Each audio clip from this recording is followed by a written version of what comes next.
You can go ahead and share the screen. Welcome everybody to 52 Living Ideas. Today's Comprehensivist Wednesday that we do in collaboration with the Greater Philadelphia Thinking Society. We're delighted always to have Sanjay here doing his series on neuroscience. And today's topic is particularly fascinating. It's about dreams and why we dream. So Sanjay, over to you. Just a note, what we're going to do is that we're going to have a presentation and then we're going to do Q&A. So keep track of all the questions that you have. Use this high-tech device, pen and paper, which works beautifully. I know, some people are kind of technically challenged, but still, I think pen and paper is just amazing. It allows you to kind of in parallel keep track of all your thoughts and then ask all your questions. I'm going to collect all the questions. We're going to organize all of them, and then Sanjay will answer all of them. Then we're going to do breakout rooms. So you're in for a treat. So let's get started. Sanjay. Thank you, Shrikant. So tonight I think we are going to go into an area that we've covered this in partly, in sporadic ways throughout some of the talks we've done, but I've not delved into this in as much detail as I'd like to tonight. And I think this is important, again, because we've been talking about various aspects of mental function. And one of the interests that a lot of people share with me is how we have consciousness, why we behave in many of the ways, how consciousness emerges. And the topic tonight for dreaming is actually, it's an area of consciousness, believe it or not, but it's an altered state of consciousness. It's where we don't necessarily drive what our mind does or how we behave, although there is an aspect of what's known as lucid dreaming and directional dreaming, which some people are able to do, or they say they're able to do. But dreaming in general is specifically an area of mental cognition, and we'll go into a little bit of that. And also, what I'd like to do is go first. I will go into some of the. Let me just pull up the screen. This will help describe what I'm saying. So overall. So overall, what I would like to do is go into some of the top questions around dreaming, and I'll guide the discussion around this, around what, for example, what is a dream? Who dreams? When is dreaming, when does it occur? Is it causal? Can it be created at will? Or does it only occur under certain circumstances? How does dreaming occur? What's the mechanism behind it? What happens in the brain when a dream state is existing? And probably the most challenging, we're not obviously going to solve these answers, but I'm going to present what I know and what I've researched around this area, and why we dream. The purpose of dreaming is something, there actually has been a lot of work done in this, and it's not as much speculation as people may believe. And that the research is pretty robust. It seems to point us in one of two directions, although toward the end of the talk, I will go into, there are two main researchers who were kind of battling it out over decades on the topic. And I'll go into some of that to explain that and where today the research tends to point toward. So these are the top level questions that we'll try to cover tonight. First, let's go into the first one. So what is a dream? And the first three bullets really go into the classic definition of a dream state. One, it's automatic, meaning it's spontaneous. It's not evoked through something that we do. We don't cause ourselves to begin dreaming. Although, again, a lot of these things, there are specific instances where there are other ways of doing. For example, when we have daydreams, you might say that we cause ourselves to daydream, which partly is true, but it's not completely true. We have to create a certain environment which is conducive to daydreaming. So we can't, just like that, cause ourselves to begin to daydream. So more or less, it is automatic, or in other words, it's spontaneous. It is a type of thinking. Specifically, it's a mental activity. That's the most important aspect, because if you understand dreaming to be a mental activity, a lot of what we go to tonight is going to be easier to understand. So that's a very important part of this, is to realize that dreaming is just like no other mental activity. In terms of distinction, there is no way to distinguish from, if you look at a high level, not at the specific regions of the brain, but if you look at a high level, the amount of activity happening in the brain. And it's very difficult to tell when a person is dreaming versus when a person is awake and doing some other activity. So dreaming resembles normal mental activity very much. Another aspect in the definition is that we have self-recognition circuits or pathways within our brain, and those are basically shut down when we're dreaming. And the third aspect is that there is no external stimuli, or very minimal external stimuli, coming into our brain, including from our own body and from the outside. Now, it's not that these stimuli don't enter the brain. They do enter the brain, but they're subdued. The brain itself takes certain processes which minimizes and doesn't focus on, it doesn't pay attention to those stimuli. So in terms of the core part of the brain, these stimuli are reduced, they're almost non-existent. So these are the main ways of describing what a dream is. Now, subjectively, dreams feel to us like a movie. It feels like a movie playing in our mind, although it plays as if our normal senses are hearing, sight, skin, sensations. All of these sensations seem to be active when we're dreaming, even though they're not active. They're actually subdued, but they seem to be. It's almost as if we believe that all of these stimuli are coming in through our normal senses, but they're not. They're basically playing in our mind, inside our mind, similar to a movie. So it is you can say it's a type of a virtual movie in our mind.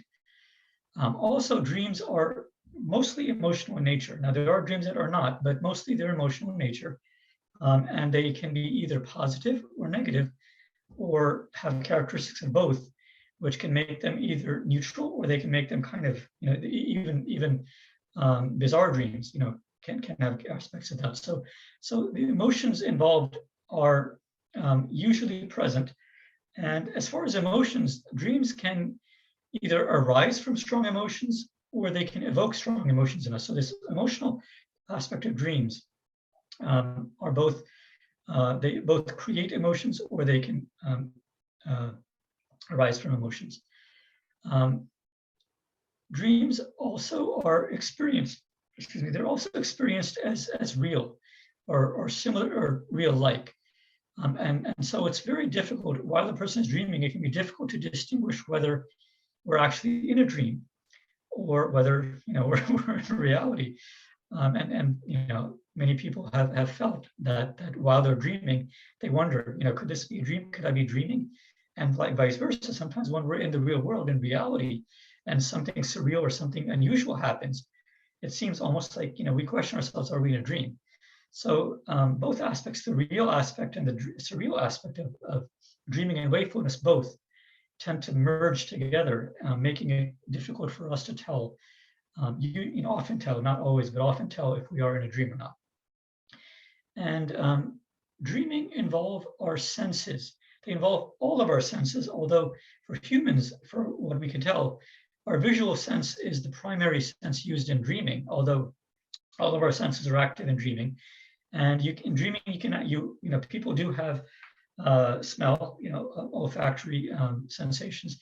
They can have taste. If you're eating food or something in certain types of dreams, you can actually taste flavors. Hearing is obviously part of dreaming, and even touch sensations and other sensations can be part of dreaming. So the visual side of our brain is the most active in dreaming, and that's what we most of us almost always experience dreams through visual imagery. Now, the examples, we're all familiar with these. At nighttime, we have dreams while we're asleep. And now some of you, may be familiar with a concept called REM and NREM. So REM stands for rapid eye movement, and NREM is non-rapid eye movement. So dreams can occur both during rapid eye movement or during non-rapid eye movement. And they can be pleasant. Dreams can be pleasant, or they can be nightmaric. They can be negative also. Now, I'm going to go a little bit into rapid eye movement and non-rapid eye movement because historically, this was a very, very important part of dream, the concept of dreaming and understanding of dreaming. But that's actually changed in the last about 20 years. There's been significant developments and research that have proven that dreams don't need to occur using rapid eye movement. Originally, when dream research began in the 1950s, the initial researchers, they actually found information about dreaming because we had developed a new technology, EEG,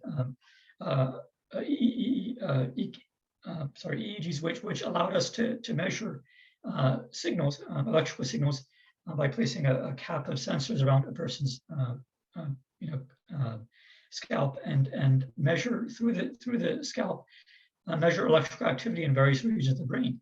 And when they did that, they started to see a lot of patterns, and eventually they stumbled onto this discovery that we have this thing called REM, rapid eye movement, which is a very rapid movement of our eye, either horizontally or vertically, or in various cyclical patterns. It doesn't have to be necessarily horizontal, but it tends to be in many cases. And from that point on, a lot of the research correlated rapid eye movement with dreaming, although now we know that they're not necessarily correlated. They happen many times together, but they don't need to be. And what we know now is that dreams can occur during REM and during non-REM sleep. So dreaming, so the first bullet under examples explains that dreams are usually at night, although we also have dreams, which we call daydreams, when we're awake. And there's a third aspect, which I'll describe a little bit more, hallucinations. And these are when we have altered states in our brain, which can be due to either disease. They can also be caused by medications. They can be invoked by medications, or they can be through natural processes. I'll go into some of these later. But there are many types of dreams. Dreams aren't typically or limited only to what we think of when we're asleep. And some of you may not agree necessarily with hallucinations being dreams, but I'll go into this a little bit, and maybe in the Q&A I can explain it a little bit better. But I won't spend too much time on that. But in dream research, hallucinations and dreams, there's really no significant difference between them. There's no difference, not even only significant. There's no difference in them. And I'll explain later in the second half of this. I'll give some insight into why that's so strongly believed in the research community. Now, who dreams? The next question. So one way to look at this is that any organism with a sufficient number of neurons, and let's start with hundreds of millions of neurons, that any organism with sufficient neurons can dream. Now, this is hypothetical. We don't know this for sure, but it's believed to be so. And an aspect of this, actually, philosophically, we can even question, we can even challenge ourselves and ask, can dreams occur without neurons? I don't believe they can. Many neuroscientists don't believe they can, but that's a valid question to ask. Another question to look at, who can dream? The answer may be all vertebrates, all animals that have a vertebral cord, spinal cord, which links to the brain. And therefore, if they have a spinal cord, they have to have a brain of some level. So all vertebrates, you might say, are able to dream. Maybe all mammals, maybe it's limited only to all mammals. Or some believe that dreaming is limited only to humans. Now, we do have research around this to show that dreaming actually does happen in animals, and it does happen in most vertebrates that we looked at. And so here I have a short video that will show dreaming occurring in a dog. And this has been seen in animals as small as rats, mice. We've seen it in cats. We see it in many, many types of animals. So, and all of these are mammals. So this video, let me play it. It's about a half a minute, about 30 seconds.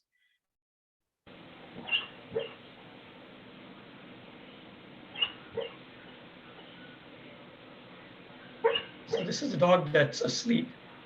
and it's making these yelping sounds. And then the video cuts forward in time. And then you can see its legs are moving, and it seems to be wanting to move its legs. It seems to be, if you see both hind legs and the front legs sometimes move, it's almost as if it's trying to move or walk or run.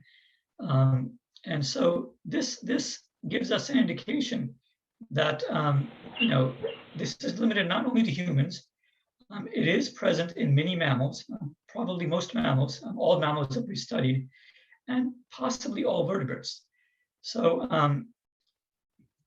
what we know about who dreams is that small and large mammals, they show clear signs of dreaming. This was one example, but there are actually many, many types of studies that have been done. So in this example, this was only visual, and that doesn't necessarily prove that that dog was dreaming, simply because it appears to be, or it seems like there was a dream-like behaviors doesn't necessarily mean it's dreaming. Now, another part of this is that we normally when an animal, humans or other animals, dream, the body is paralyzed. So in this case, this dog was not, its body was not paralyzed. It was showing some movement, and this actually happens in some people and in some animals. And that's where either through disease or through a certain state of their brain, it could be through medication, it could be through the state that their mind is in. For example, if they're excessively tired or something else. Sometimes it happens where their body does not get paralyzed completely. And that's what we saw in this video, that the dog actually had slight ability to move, even though it was sleeping, and its body had tried to paralyze itself during sleep. So some of the signs that we see in other animals is that when we put an EEG cap on their skull and we measure brain waves, we see clear indications of what mimic very similar signaling, the alpha, beta, gamma, the various types of delta brain waves that exist in humans. There are correlate brain waves also in animals that we've studied. And we see very similar transitions in their brain signals from when they're wakeful versus when they're sleeping. And also through EEG, we also can pick up when they're in various types of sleep patterns, REM, non-REM, etc. And so using all these methods and other methods also, using pharmacological methods also, we've been able to find that the information that, not simply visual, but any type of signaling from their physiological state, from aspects of their body and their brain, we are able to measure very, very similar things in animals as we see and we measure in humans. And so, while again, that doesn't necessarily prove that this is a sign of dreaming, it's as close as we have today. And the signals are so similar to what we see in humans that most scientists believe that this is a dreaming. It may be a subdued form of dreaming, but it is some type of dreaming nonetheless in animals. Also, dreaming happens in blind people and people who have fairly large parts of their brains missing. Although not all, there are specific parts of the brain that need to be intact for dreams to occur, but various large parts of the brain can be missing or damaged, and people still have dreams. And there have been, throughout history, there have been certain types of surgeries, intentional surgeries that have been done on patients to try to treat them or cure them of certain ailments. And the side effect of those surgeries have been to either diminish or eliminate their ability to dream, or to increase or exacerbate their ability to dream. And so that also gives us hints into which parts of the brains are essential for dreaming, or which cause cessation of dreaming. Now, with blind people, something that's interesting is that if somebody is born congenitally blind, meaning they've been blind from birth and they've never had any type of sight at all, it's not believed that they dream in the normal way that we believe. They probably do dream, but their dreams would not have visual stimuli because their brain has never experienced any visual stimuli because of the congenital blindness. But they probably still do dream in other ways. Their other senses are intact, their hearing and their taste and smell. And those senses probably are more active. And so their dreams probably involve all of those senses to a fuller degree than sighted people have in dreams. So this is consistent in terms that the dreams mimic the types of sensory perceptions that we have. If a person is lacking one or more sensory perceptions, the dreams tend to be lacking those also, although there can be random events, but signals, but predominantly that's how we've seen dreams occur in humans. Sanjay, Dreams just a logistical point. Yeah. Please leave letting in of people to me and Joe. Okay. Okay. Yeah. I'm not doing anything. Okay. Thank you. Right. So in terms of so dreams also occur in infants, babies. We see, I mean, babies are sleeping for long periods of time in their first year, but this has nothing to do with sleeping. It's actually the measurement of certain types of signals that we can see that they're dreaming. Also, and any parent who's intently watched their newborn will notice that they giggle sometimes, that they do certain types of behaviors, which seems to indicate that there's activity in their brain happening. Which is separate from the external world. That activity doesn't correlate with what else is happening. You might be talking to them, but their behavior during a dream may be totally different from what you're talking about, or even that you're talking. Or if you're quiet around them, they may giggle and laugh, or they may move their limbs in certain ways to indicate that they're doing something. So we see these similar patterns in infants. And most surprisingly, we've found evidence that dreaming probably happens also in fetuses in the third trimester. And this is actually very significant, because what it seems to hint at is, and again, if you in previous talks that I've done, I've talked about embryonic signaling, or embryonic connection between how our brain develops over time and how our evolutionary path as animals developed throughout history, throughout the history of life. And if we look at the pattern of how through evolution we developed, and how the brain developed and grew and gained capabilities, we see the same growth in utero, in fetus, in human fetuses and also animal fetuses. And the growth and the development of the brain very much mimics, and it shows very similar hints around that. So because of this, and because of all of these clues that we have around what types of animals, what types of beings dream, it's believed that all vertebrates dream in one form or another. Now, the level of dreaming or the sophistication of dreams may vary, but it's believed currently that all vertebrates dream, and this may actually expand into some non-vertebrates also, but that's still under suspicion. That's not really hasn't been researched as much, but vertebrates, it seems to be the case. So let's third question we looked at is, when can dreams occur? So we know about sleeping, and we know that dreams occur. In the beginning, it was thought that dreams only occur when we have rapid eye movement sleep. But now it's understood very well that dreams also can occur when in the absence of rapid eye movement. So just for you, those of you who don't know, I'll explain just briefly. When we sleep, we actually go through, in the beginning, in the initial stages of sleeping, of starting to enter a sleep state, our brain actually goes into almost a hallucinogenic type of state, where we start to lose focus of our conscious world. We may even have hallucinogenic experiences, very mild and very, very short-lived, maybe seconds or two a minute, and fairly quickly, within a few minutes, we'll transition into what we call sleep, or the early stages of sleep. And what happens is in humans, we go down.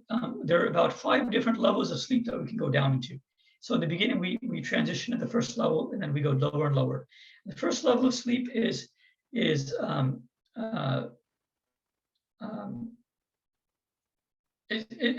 first level of sleep does not have REM sleep in it. And then the next 4 levels of sleep are traditionally known as non-REM sleep.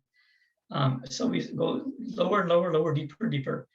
And then we stay in the deepest level, the 4th level of non-REM sleep 4, It depends on the situation, but usually from about just over an hour to an hour and a half. And then we start to rise out again. Actually, sorry, we stay at that level for about half an hour to an hour. And then we start to rise slowly back upward from non-REM 4 to 3, 2, 1, and then we rise back into REM level sleep. And at that point, when we're fast asleep, our body has been, by that time, our body is pretty much paralyzed. We've rested to some extent. And when we rise back into REM level sleep, that's when dreaming occurs. This is the normal situation. Although dreaming can also occur in non-REM sleep, but this is the situation that happens in everybody almost every night, where when you rise back into the REM level sleep, dreaming tends to occur in that level. And that state remains for between a little bit an hour, about an hour 10, an hour 15 minutes, up to about an hour and a half, an hour 45 minutes. And we dream during that time. And then we go back down through the levels, down to the lowest level of non-REM sleep. We may stay there for several minutes, and we go back up. And we repeat this typically 5 to 7 times per night. And this happens for everybody every night. Whether you remember your dreams or not, it doesn't matter, you are dreaming. This is the process. Now, people who, for various reasons, may not necessarily have REM activity happening, or they may believe that they don't dream at all, or if their brain has certain lesions, or it has certain damage which prevents them from having dreaming in REM sleep, they actually can have dream in non-REM sleep also. So dreaming can occur basically any time, but in most cases it tends to happen during REM sleep in people and in larger mammals and primates also. So dreaming can occur. It definitely does occur when we're asleep in most people. It occurs when we're awake, and specifically when we're awake, it's not when we're awake and active. We have to be awake, but we have to kind of constrain our focus to, let's say, you might be, for example, a student who's sitting in a classroom and they're bored. They might start to ignore the teacher, or they might start to ignore their surroundings, or they might start to look outside the window and start to focus very much on one aspect.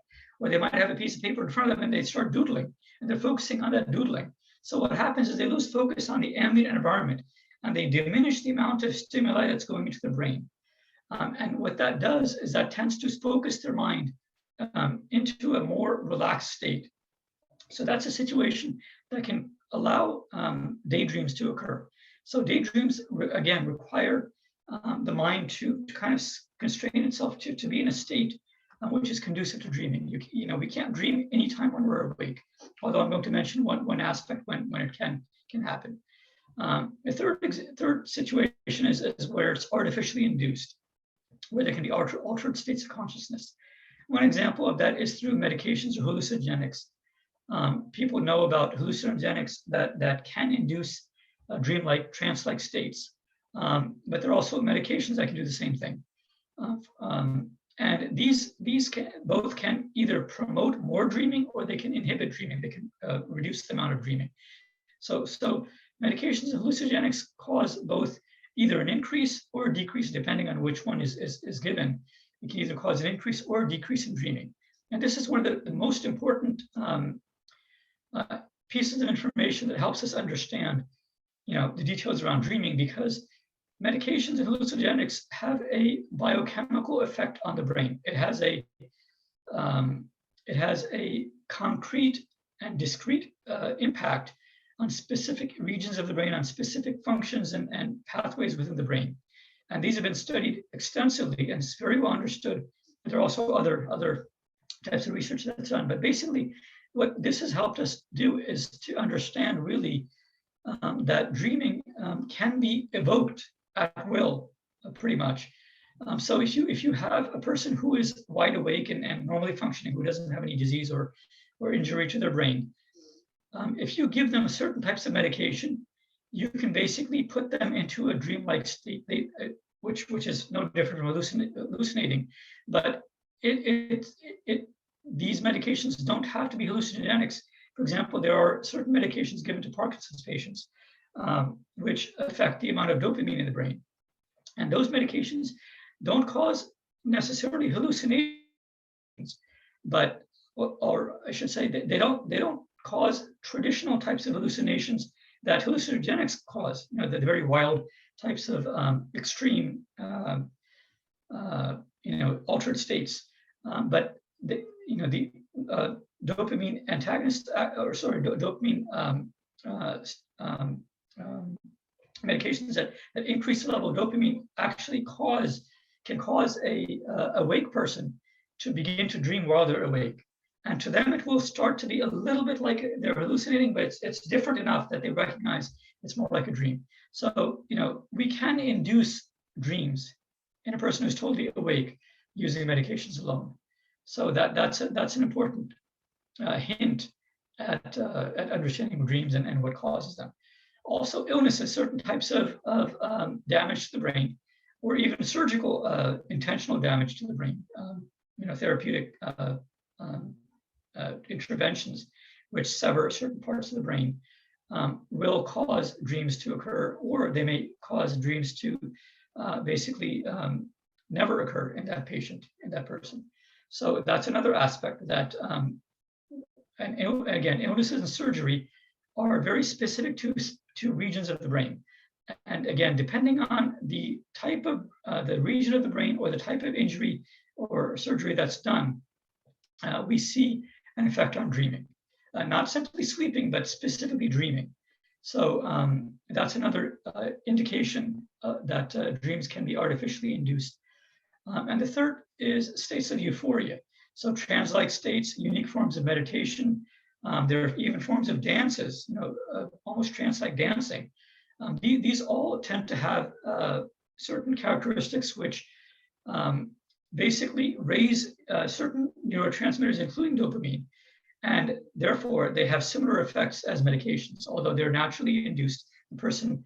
But these are not normal people who it's not as if a normal person can do this. These are people who have practiced this for years, usually decades, and they can do it at will. But it's fairly difficult for a normal person to do this. But it can be done in someone who's trained to teach them how to do this. There's another aspect when dreams can occur, which a lot of people don't realize, and that's extreme sensory deprivation. And so if you know of a sensory deprivation chamber, these are basically like a tank where, and people, they pay for this. It's sort of like if you've ever been in a tanning booth, think of a larger tanning booth, which is filled with water, and you're floating on that water. But the booth is completely closed. No sound gets in, no light gets in, no sensations, no vibration, nothing gets in. You are basically floating in water. So even your body doesn't feel gravity. So it's a total loss of sensation, pretty close to zero sensation as we have been able to create. And in those situations, when almost everybody who goes into that type of environment, after a few minutes, usually about half an hour guaranteed, but sometimes it starts as early as 10 minutes, people start to hallucinate. And the hallucinations begin as dreamlike, and then they can get more and more. The longer they stay, the more elaborate and complicated these dreams become, and they start to become very much like drug-induced hallucinations.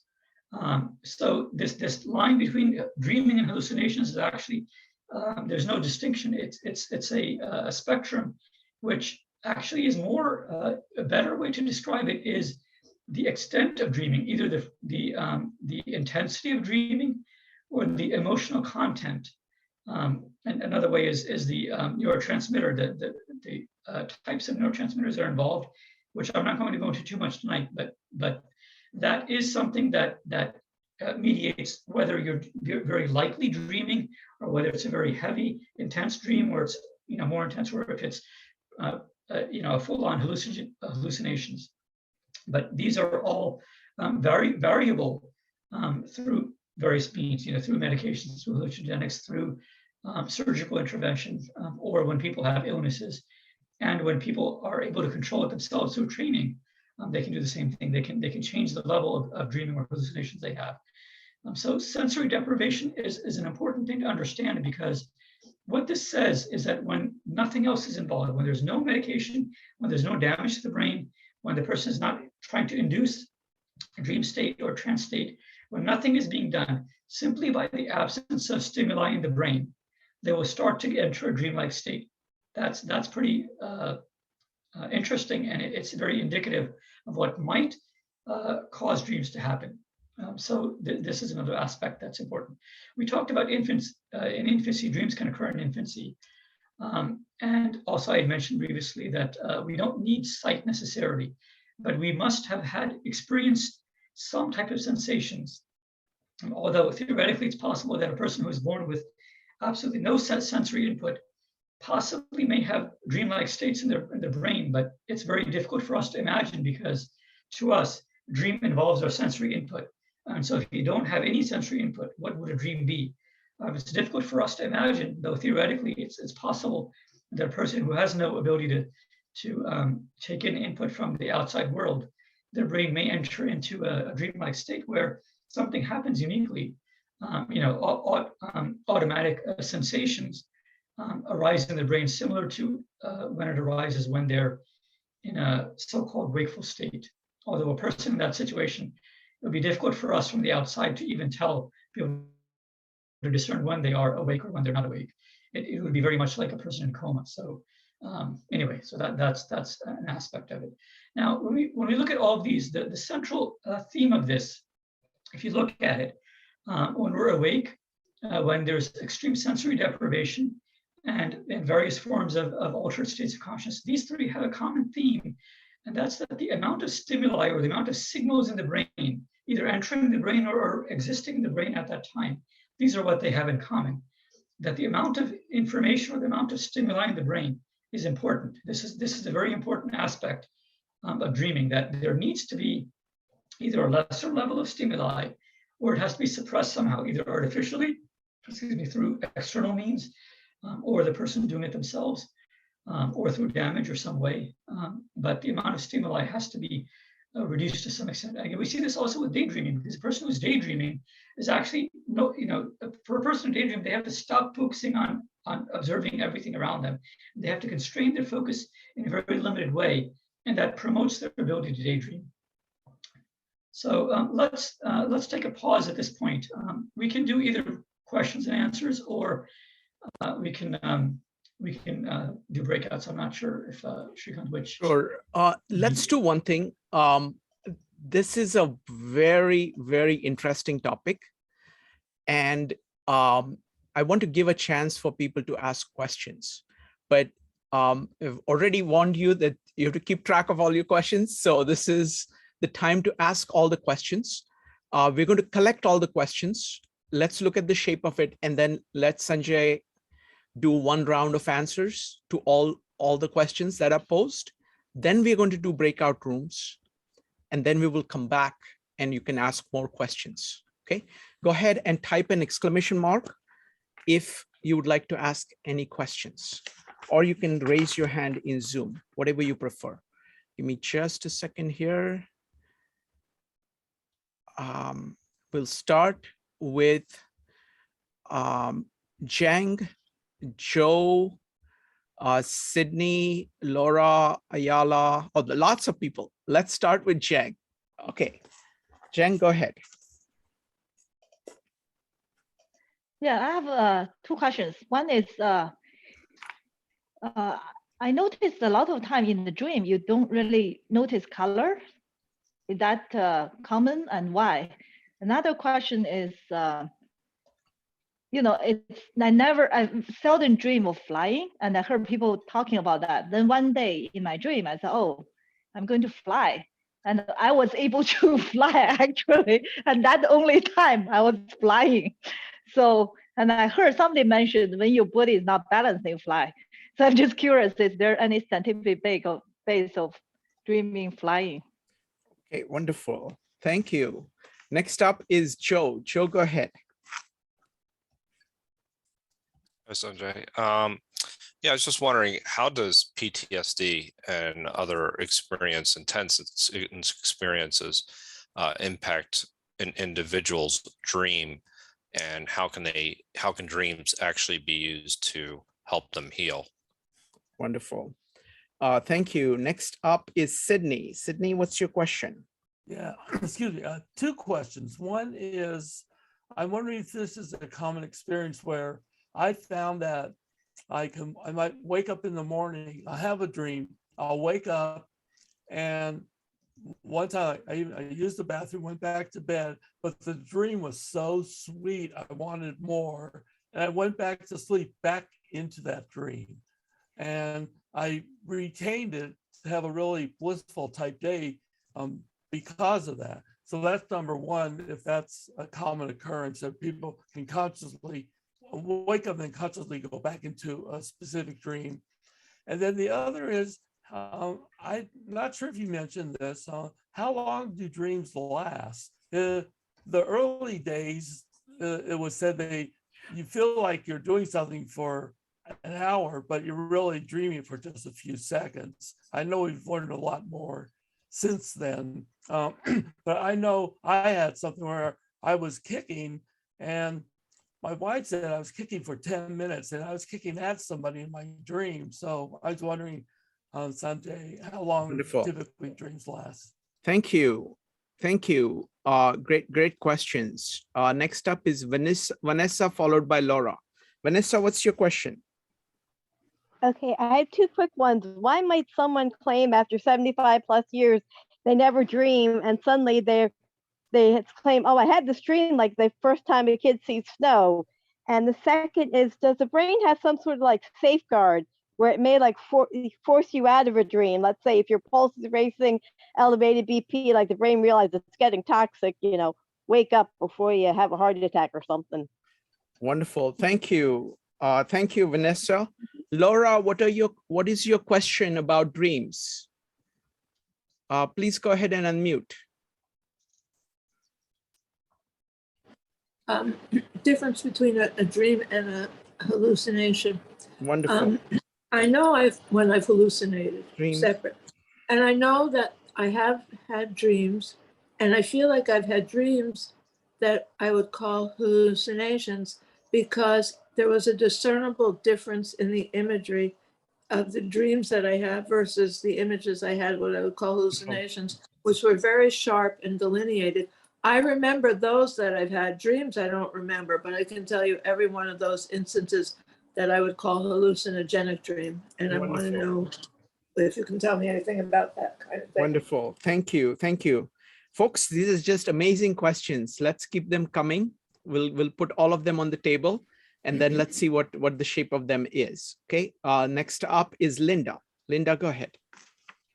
I've heard some people say that if they have a problem, they can train themselves to concentrate on the problem before they go to sleep, and they will find a solution. Is there any truth to that? And if it is true, how can we train ourselves to do it? Thank you. Wonderful. Excellent. Solve problems. Excellent. Folks, these are amazing questions. Next up is Ayala. Ayala, go ahead. Yeah, with hallucinations, my patients in the psychiatric hospital were hallucinating with open eyes in a wake state. In a wake state, they could look at you and see a devil, and vice versa. Thank you. You had a question? Yeah, my question is, can you speak, Sanjay? By the way, thank you, Sanjay. It was wonderful. But can you speak a little bit about the themes and the narratives of the, why do we dream this kind of thoughts? Why those thoughts and feelings, which are now lacking the executive function, the structure of contact of reality, but there were a lot of psychologists and psychiatrists who gave theories about that, and some of them I think are BS, but I think some of them really touched on very important issues that might be in our control before we go to bed. Can you speak about that? Thank you. Thank you, Ayala. Great question. Let's go next to Madeline. Madeline, go ahead. Yes, I have two questions. First of all, Sanjay and Shrikant, thank you. The first question is about one of the videos showed the premise that because our visual sense is so important to us and our different tasks in our brain, like our different sensory tasks, are always competing with each other, the reason we dream at night is so that our visual sense can stay dominant in the competing world of networks. And I'm wondering if there's any thought to how that might apply to people who are born blind, and if their dominant sense might be competing to stay dominant. The other question is in one of the two papers, the longer one. The authors distinguish between trait-related and state-related. It seemed to be important for theories of dreams in neurobiology, but I couldn't understand what trait-related and state-related were. So if you could just briefly say, what are the two things? Trait-related, T-R-A-I-T, and state-related. Got it. So just even what those things are. Thanks. Thank you. Thank you, Madeline. Great questions. Next up is A. A, go ahead.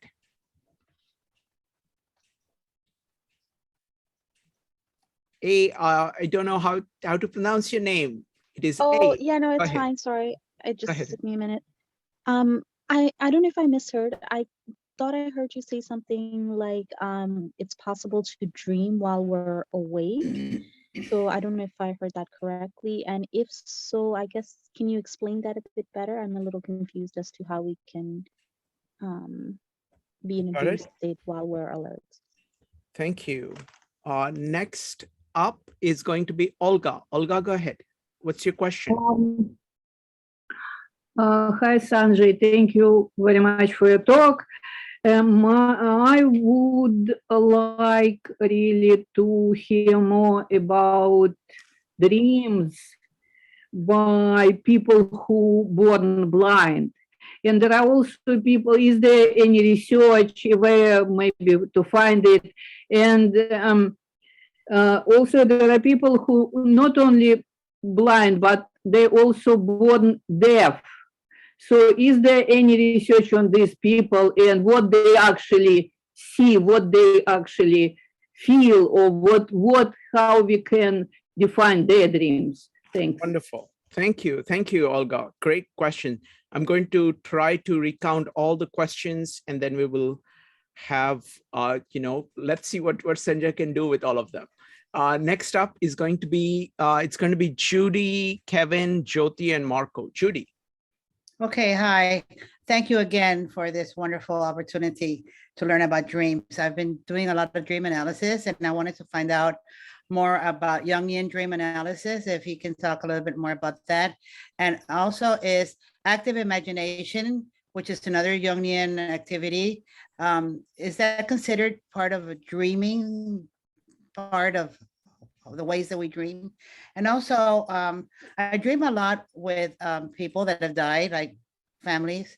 Is it possible that we can communicate, I don't know, spiritually, whatever, to people, and we talk a lot in the dreams, and I ask them questions and they tell me stuff and we say goodbye, and we do a lot of things in dream with people that have passed. So if you can talk a little bit more about that. Wonderful. Thank you. Thank you, Judy. Great questions. Next up is going to be Kevin. Kevin, go ahead. Thank you. My question is regarding to what's the relationship between a neuron and the dream? Can we do something without a neuron? We don't have a dream, because what's special about the neuron compared to other cells? Neuron, we know neuron have neuron transmitters. So other cell, I assume other cells don't have the transmitters mechanism. Thank you. Thank you. Thank you, Kevin. Next up is Jyoti. Hi, Sanjay. Thank you, as usual. Do we have the power or capability of instructing our dreams to change the theme? Wonderful, thank you. Next up is going to be Marco. Marco, go ahead. Yeah, if you have a dream like during the day, like maybe in a semi-conscious state, but it's sort of like a, you remember it from like, like a month ago, like a dream that you had, a while ago or something, just coming back, like just wondering why that happens. Wonderful, return of dreams. Okay, so what I'm going to do, Sanjay. So Sanjay, firstly, I think this is an incredible set of questions. So what I want to do is that I want to organize them by certain themes, things that are common, one about kind of details about nature of dreams, one about what can you actually control, what kind of control you have over dreams. Let's start with that one. And then I will throw a bunch of questions at you in a pack, and you can go ahead and talk about all of them together. Does that make sense to you, Sanjay? Sure, yeah. Okay, so the first one is about what kind of control do we have over our dreams? So the kinds of questions is, can you get back into a dream that you really like? Can you train yourself to solve problems in the dreams? Next would be, the concept of active imagination. What can you control? Can you instruct your dreams to change the themes? So what kind of control do you have over your dreams? And if you can control things, what is the nature of the control? Go ahead. I will answer this based on what what we understand about the physiological aspects of what's happening inside of a person who's dreaming. And I'm going to limit this only to people because that's really for animals probably similar things happen, but are possible, but it's a much more complicated.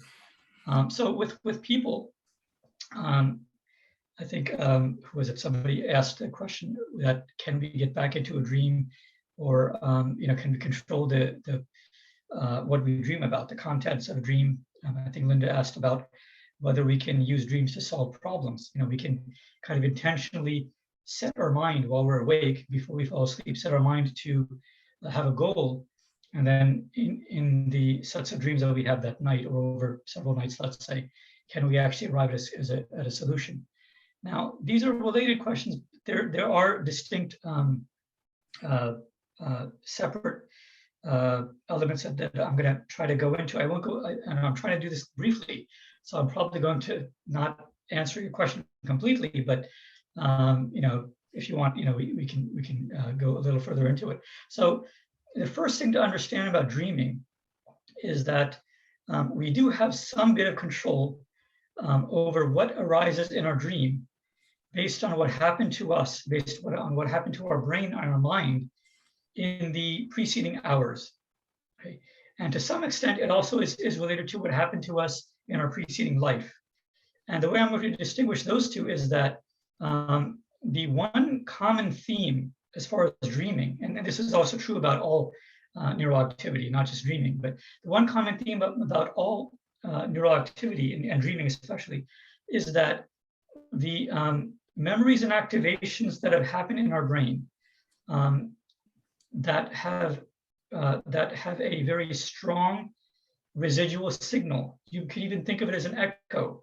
Okay, so if you have very strong echoes of the past, and these echoes of the past can be either recent past over the last day or a few hours, or they can be strong echoes of very extreme situations. For example, let's say trauma. Joe had asked the question about PTSD. So this is an example where trauma and PTSD can actually affect dreams also. So, but his question was different. So if you have echoes of the past, of past experiences, and if they're recent experiences, they don't have to be necessarily traumatic. They can be simply very evocative. They can be very strong signal, emotionally. So for example, let's say you met a long lost, you saw a friend that you hadn't seen for 15 years. You met them after many years, right? Well, that would be a very, usually it would be a very powerful emotional impact to the person, to you. And so that strong impact in your mind when you're awake would remain as you're falling asleep. And there would be remnants of that information, that signaling, and those processing in your brain. They would remain in your brain to some extent. They would remain a little bit subdued, but they would still remain above the normal activity that your brain has. Or if you had trauma from years ago, you were in an accident and things happened in that accident, and that has not been completely resolved yet in you for various reasons. So that's another example where there would be echoes of very strong signals in your mind that remain. And that trauma might still be, it might be mostly in your subconscious, but it's still there. Now, something to understand very importantly here is that when we're talking about signals that have to do with dreaming, we're not talking only about conscious signals, we're talking also about subconscious signals. So therefore, if you have things that happen that are in your subconscious, they will affect your dreaming, even though you're not aware of them, and vice versa. If there are things that are only in your conscious, that are not strong, that are weak, they probably will not affect your dreaming, even though they're in your conscious mind. So just because something is in your conscious mind, it will not necessarily affect your dreaming. And just because something is in your subconscious mind, it can or can't be. So it doesn't have to do with conscious or subconscious. Both levels of our awareness, both levels of our mind can impact dreams. But the one thing that does impact this is the strength of the information, the strength of the signal. You could say the strength of the memories or the echoes of those memories that remain in your mind, even at the subconscious level. Somebody asked about, if you're having a really nice dream and you wake up and you want to go back to the dream. Well, if there's strong enough emotions while in that brief interval when you woke up, if your emotions are strong enough and you're in a certain brain state where you allow those emotions to remain, then when you go back to sleep, possibly, maybe even probably, those positive feelings would cause you to go back into a similar state. But but that may not necessarily happen, because you have to remember that because we don't understand our subconscious, most people aren't aware of their subconscious. What may happen is that there may be something in your subconscious that is activated by those positive feelings, and your subconscious may actually inhibit that dream from returning, because there may be something negative in that dream that your conscious mind may have seen it as positive, but just something in your subconscious may see it as negative. And so you may not go back into it because your subconscious is inhibiting it. So it's pretty complicated. And that's why it's not always guaranteed that if you do certain things, you will always cause yourself to dream in certain ways. Wonderful. So we're going to take a bunch of questions. And folks, what we're going to do is that immediately after this, we're going to go into breakout rooms so we can further talk about our thoughts about dreams, and we can come back and ask another round of questions. Okay. So I'm not trying to take all the questions here because it will get unmanageable. I'm just going to take some large themes. So the next set of questions is about the nature of dreams itself, kind of details about the nature of dreams. What are a blind man's dreams like? What about deaf? Is there color in dream? How long do dreams last? Are there people who do not dream at all? Questions like that. Go ahead.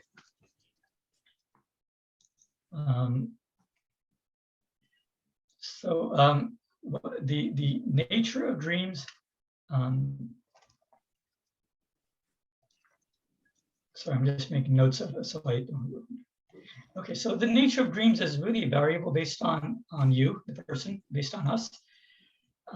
And it also varies based on how our mind developed, how our brain developed in our developmental years. So and we don't necessarily understand, we ourselves, after we were an adult, we don't necessarily understand what happened in our childhood during our developmental years. So we don't necessarily know how our brain processes information. So for example, one person, but we have these hints about ourselves that, some of us think that we're a very, very visual person. Other people think that we're very auditory, or we're very tactile, or very language oriented. Okay. Now, what that does is those are hints into the formations of our brain of what lies underneath. They don't necessarily give us a concrete picture or a full picture, but they might give us some hint of what we believe happened during our developmental years. So for example, if somebody thinks that their vision is that they don't have very clear vision, or that when they try to imagine things, their imagination is limited in certain areas, that actually may be tied to the development or lack of development of their visual system, of their visual cortex region. And so, for example, when you're developing, if you are not exposed to, let's say, a lot of very complex patterns, let's say in your house, in your family environment, in the school that you go to, in the nature that you live in, there are very, very simple images, meaning there are not very, the most complex thing that you see is a tree, okay? But even a tree, if you think about it, is not very complex because the leaves have this pattern, but then there's a distinct stem and there's a horizon, and there may be other trees surrounding, or there may be other structures surrounding. So tree is not really that complex, but something that is complex may be like a paisley pattern or a mosaic, or something that has a lot of pictures and a lot of colors and a lot of sharp and roundish figures and long and small and very complicated images.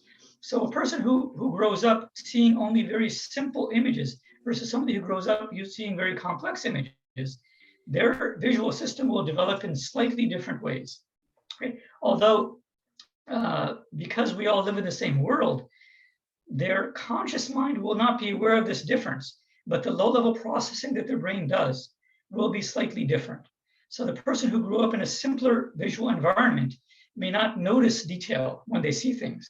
And because their brain doesn't notice detail, their conscious brain may not enunciate these details. And therefore, they may believe that there's nothing wrong with their visual system. They may believe that they don't like to see detail. They may believe that it's a conscious decision. They may not understand this is based on the vision. So, once you understand this, then you start to get into understanding that why some people see more color or other people don't see color, or some people, have more auditory sensations in dreaming, other people don't, because of the way that your sensory suite, all of your sensory receptors developed, and how they develop your regions of your brain varies. And so that will impact the types of dreams that you have. If you have an auditory system that is very, very subdued and not developed, your dreams probably also will have those characteristics. So if a person is deaf or blind, etc., again, that will mimic the exact types of, the limitations in their dreams will mimic the limitations in their sensory systems. How long we dream for? Now, these have been fairly accurately measured. There are sleep studies and dream studies that are done, very, very accurately, precisely done. They have video cameras, they have EKG machines that are monitoring all of the brain waves simultaneously while the person is being videotaped. There's a real-time clock in there. So we know that dreams last from around, in most people, they last around 70 minutes to about 110, 120 minutes. So the average dream length is about 90 minutes, real 90 minutes. It's not that the perception is 90 minutes, it's that the actual dream time on a real clock outside of the person lasts for 90 minutes. Now, the perception that the person has of a dream may vary. The perception they have of a dream that lasts 90 minutes may be 10 minutes or maybe 2 minutes, technically, although that's very, very, it would be a very unusual dream if it's moving at that rapid a rate.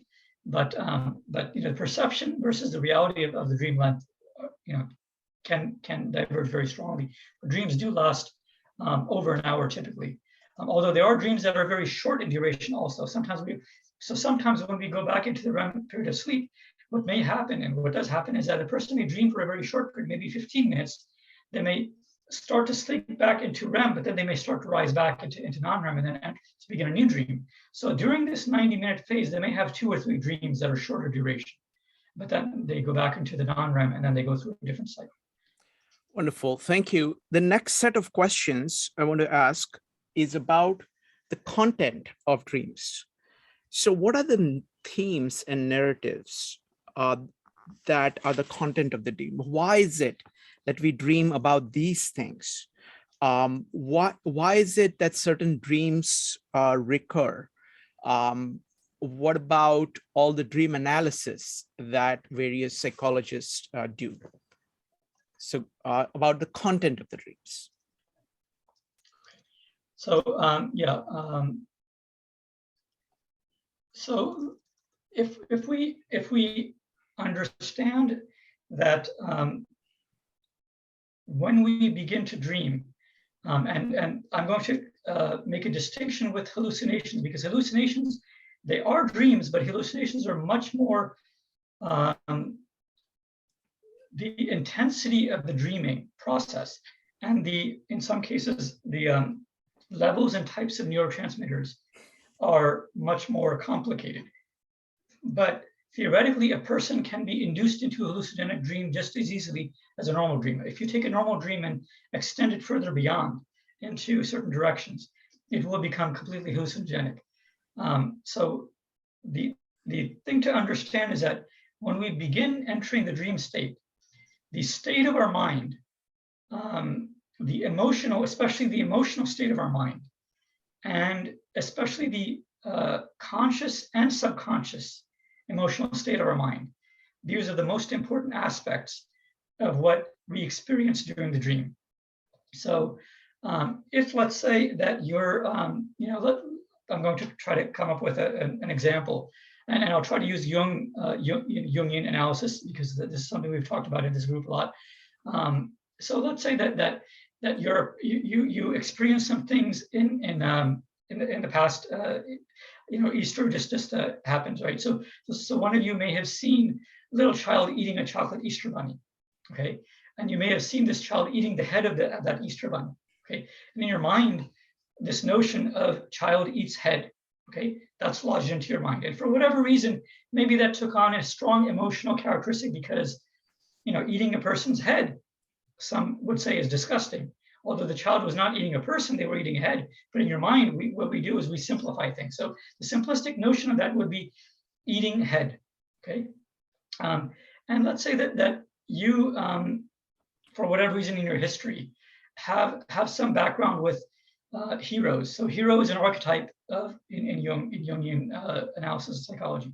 So let's say you have something in your background which evokes or has very strong connection with the hero archetype. And for whatever reason, that is always there in your subconscious, okay? And these are the two precepts that tonight are there in your mind as you begin to fall asleep and start to enter the dream state. So these two ideas of the hero complex, or the hero character, hero person, is there, and then eating heads is there, right? And so what might happen is that if these two signals, these emotional signals, are very strong for some reason, and probably the eating of heads might be strong because you noticed it a few hours ago. You actually, maybe that child was eating for 20 minutes, and you were sitting next to them and watching them do this for 20 minutes, and it was building up in you, and it built up not only in your conscious, but also it went into your subconscious, in the sense that you grossed out, that the child was really smiling as they ate the ears, and it was smiling as it bit into the head and the eyes, and that kind of had a negative effect in you, but subconsciously. So there may be strong signals in your mind from these two events. And so as you enter the dreaming state, naturally, these two very strong signals are going to somehow affect your dream, what you dream about. Because remember that when we enter the dream state, there are very few signals from the outside coming into our brain, right?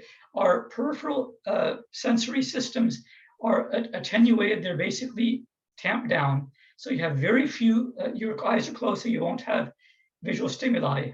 You won't hear many things, almost nothing. Sensations, you're lying still, your body's paralyzed. So basically your brain is almost starved of sensations.